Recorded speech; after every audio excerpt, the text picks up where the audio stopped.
Child লাভ, কি অদ্ভুত তাই না? আমি কাউকে ভালোবাসি, কিন্তু সেটা সে মানুষটি জানেই না।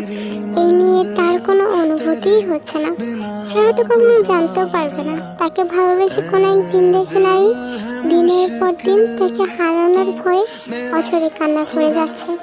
আমি জানি এই পৃথিবীর 99% মেয়ে আপনাকে ভালোবাসে, তাদের মধ্যে এক হতভাগী মেয়ে আমি।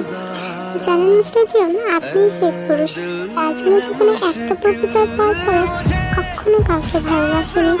তবে আফসোস, সেটা আপনি জানতেও পারলেন না যে আপনি কারো জীবনে প্রথম ও শেষ ভালোবাসা। আপনি কারো জীবনে খারাপ লাগা, ভালো লাগা, আপনি কারো মুখের হাসি, আবার আপনাকে হারানো ভয়, কারো চোখের পানি।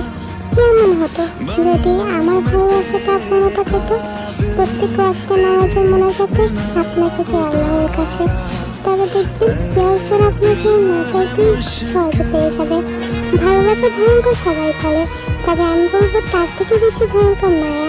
আর সেই ভয়ঙ্কর মায়াটা আপনি একমাত্র আমার জীবনে মিস্টার জিয়ন জঙ্কুক। পরিশেষে আমি বলবো, আমি আগে আপনাকে ভালোবাসতাম, এখনো ভালোবাসি, মৃত্যুর আগ পর্যন্ত শুধু আপনাকেই ভালোবেসে যাবো।